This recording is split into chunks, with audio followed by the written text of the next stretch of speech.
So you see there, left-hand side, you see that it's, the ornamentation on the building, and the right-hand side, you just see that plain block. It's just a tragedy what they did there. I don't know why they did that. But again, if you pay attention, you notice that a lot of buildings are like that. There you can see it, that plain top half where it says Andrea's Fashion. That right there. It's just a tragedy. I don't know why they did that. You get a new angle. We got pretty creative here, it looks like. It's not too easy either walking around. I was using my phone, by the way. So here I'll show you again, looking west.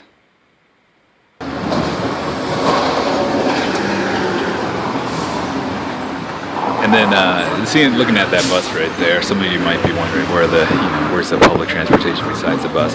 There's no subway station or subway entrance on Broadway, but just a couple blocks going west there, you can catch the red line and the purple line there. Not too far from where we're walking right now.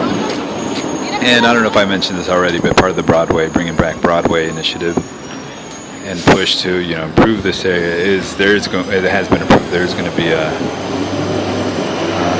streetcar, and it's going to be routed through here as well. See that girl's tattoo? It was like the state of California. And then I think she had the LA County outline within the state.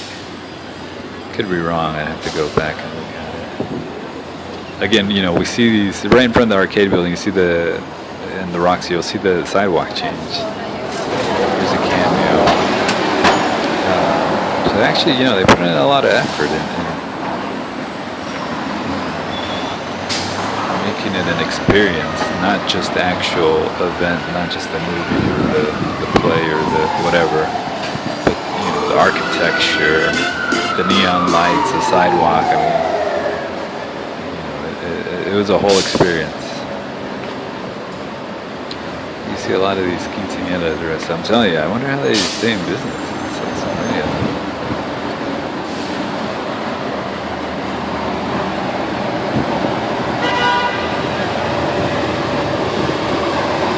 Here, this is 5th Street and Broadway, I think.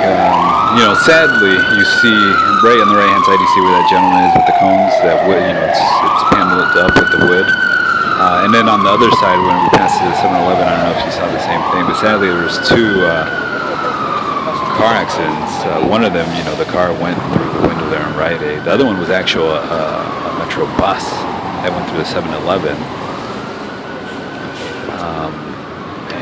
Sadly, the driver died. I actually didn't read too much about it here. I'll show you. Going west, get 2 nice looking buildings. Keep on walking down that way. You'll see Pershing Square on the left-hand side. There's a subway station there.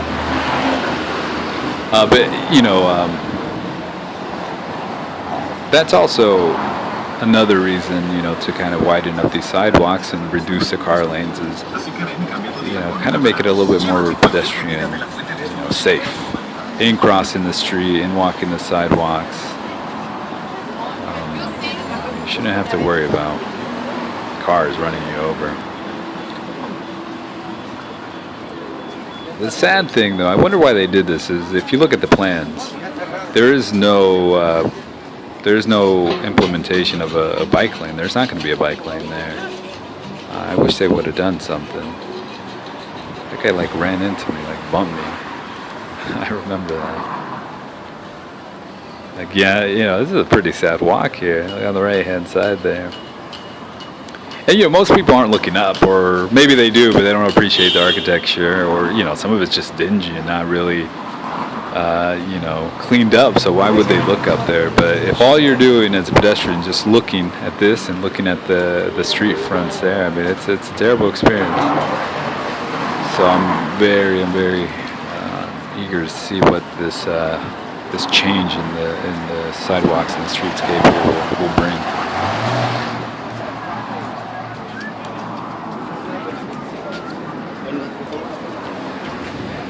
That guy right there, I think he was blind. He had probably partially blind. But he had the stick there, and I kicked his stick, and I felt so bad. I didn't even apologize. I was on a mission here. But anyways, hopefully he's watching. Oh man, I'm sure he's partially blind, so he could still watch this, and I apologize. We're coming up on 4th Street here. Okay, you see the building on the left-hand side. Well, there's looking west. Building on the left-hand side, right there. You can see it right there. The cream-colored building. It didn't used to look like that. Recently, I'll show you what it did look like. It had a mural on it. It's cool. Murals are cool, but I don't know why you would do it like that. And now, that's what they changed it to. Obviously more appealing to the eye, even though the mural is nice, but it shouldn't cover windows, and it shouldn't cover a facade of the old building like that. So they did something cool. They digitally, I don't know, saved the image of it, and they're going to somehow reproduce it on, I don't know where, maybe on the side of the building or something, who knows where, but somehow it's going to be saved in a matter of speaking. But like I said, little changes like that you see along Broadway. I hope you can't hear that phone.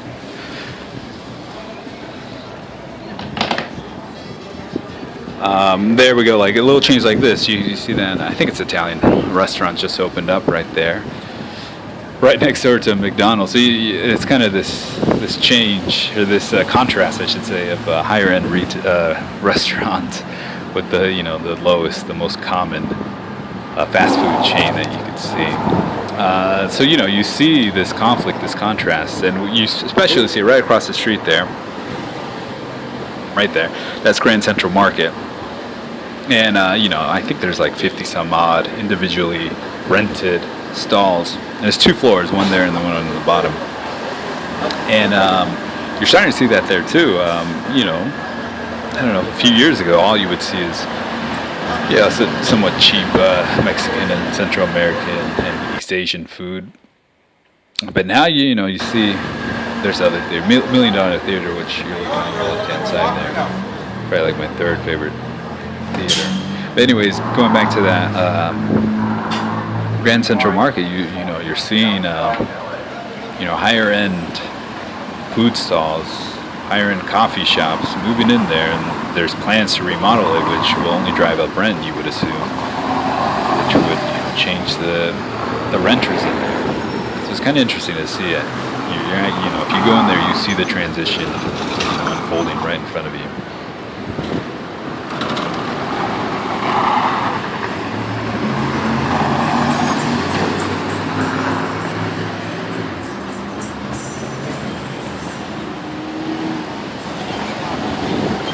So 3rd Street, we're almost there.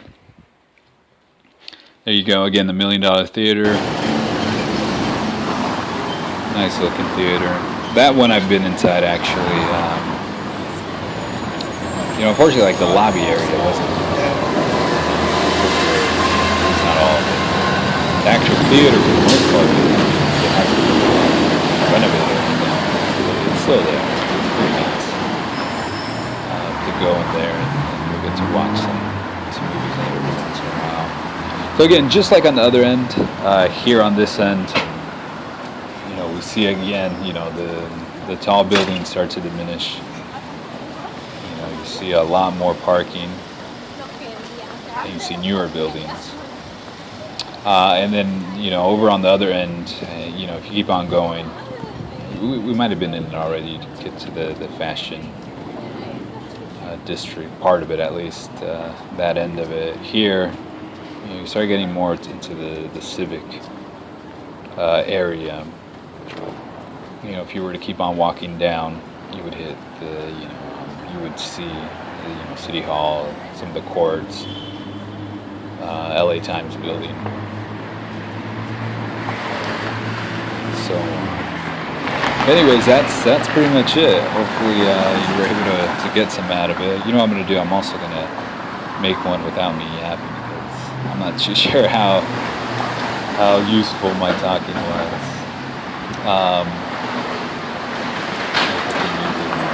You guys should see City Hall if you're looking around. It's kind of a parking structure there. See the pyramid top there. And that's it. And anyways, like I said, I'm gonna, they are going, like I said, they are going to widen the sidewalks, dress rehearsal as they call it first. I'll do another walkthrough just to see, what changes, what the experience is like, and if we see any changes in terms of physical changes. That's it. See you next time.